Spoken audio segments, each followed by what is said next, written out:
प्रक्रिया है। ठीक बात है विपिन शर्मा जी, अब मैं आपसे ये समझना चाहता हूं कि ये क्राइम के मसले पर जो हम डिबेट कर रहे हैं, लॉ एंड ऑर्डर को लेकर जो हम बात कर रहे हैं, क्या सच में दिल्ली विधानसभा चुनाव में इस बार ये सबसे बड़ा मुद्दा बनने जा रहा है?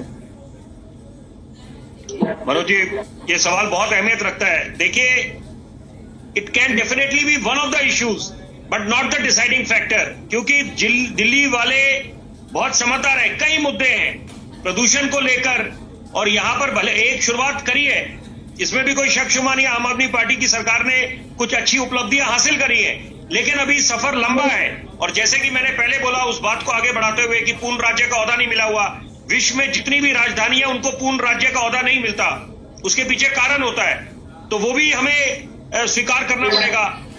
और जरूरी बात है, देखिए, इस समय अगर सही मायने में कानून व्यवस्था को बढ़िया करना है और दिल्ली वाले सुरक्षित महसूस करें, आप होलिस्टिक एजुकेशन शुरू करें। सीसीटीवी, बड़ी जरूरी बात, सीसीटीवी जो डिसफंक्शनल है, स्ट्रीट लाइट्स जो डिसफंक्शनल है, उसको आप ठीक करें। दूसरी बात है अवैध घुसपैठ, वो भी एक समस्या है, चुनौती है कि यहां पर वोट बैंक साधने के लिए बोले जरूर कि यहां पर जो अवैध घुसपैठ के खिलाफत करे, वहां उसके खिलाफ अलग मोर्चा खोल दिया जाए।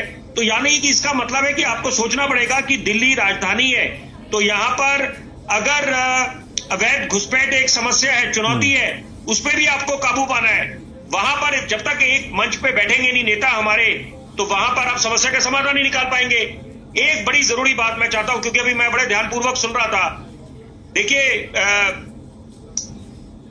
लोकतंत्र की खूबसूरती है कि आपको अगर सरकार की नीतियां समझ नहीं आती या सरकार ने कुछ पहल करी है तो उसका विरोध कर सकते हैं लोकतांत्रिक तरीके से, लेकिन यहां पर क्या सरकार की जिम्मेदारी नहीं बनती कि अगर आप, क्योंकि अभी जिक्र हो रहा था किसान भाइयों का, देश का जो अन्नदाता है, अगर क्या पहले देख लिया 26 जनवरी को क्या हुआ था, एक तरफ हम बोलते हैं तिरंगा देश की आन बान शान है, तो वहां पर जब लाल किले की प्राचीर के अंदर आंदोलनकर्ता चले गए थे, तो यहां पर ये कोई, देखिए, ये तो एक सरकार का दायित्व है, तो सरकार तभी पुलिस अगर वहां पर तैनात है, उसके पीछे अलग है। तो मुझे लगता नहीं कि पुलिस को इस राजनीति में बीच में लाना चाहिए कि वो तो अपना कार्य कर रहे हैं जो उनको करना है, कि यहां पर अगर किसी को रोक रहे आंदोलनकर्ताओं को, वो भी शांति प्रिय। और ये भूलना नहीं चाहिए, जब वो आपस में जब एक झड़प सी हुई थी, तो वहां पर दिल्ली पुलिस ने सत्याग्रह करा था,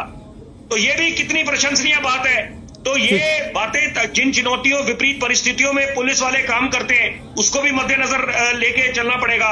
जैसे कि फौज के बारे में बोला जाता है कि वहां पर भी सबूत मांगे गए सर्जिकल स्ट्राइक के, कि वहां पर किन परिस्थितियों में हमारे फौजी भाई काम करते हैं। मैं फौजी परिवार से आता हूं, बड़ा फक्र महसूस करता हूं, तो वहां पर कि एलएसी एलओसी पे क्या चुनौती होती है। तो मुझे लगता है यहां पर कानून व्यवस्था को अगर सही पुख्ता करना है, विपिन जी, तो वहां पर सबकी जिम्मेदारी बन जाती है, सबकी जिम्मेदारी बनती है, सबकी जिम्मेदारी बनती है। कुछ कदम बढ़े अगर तो शायद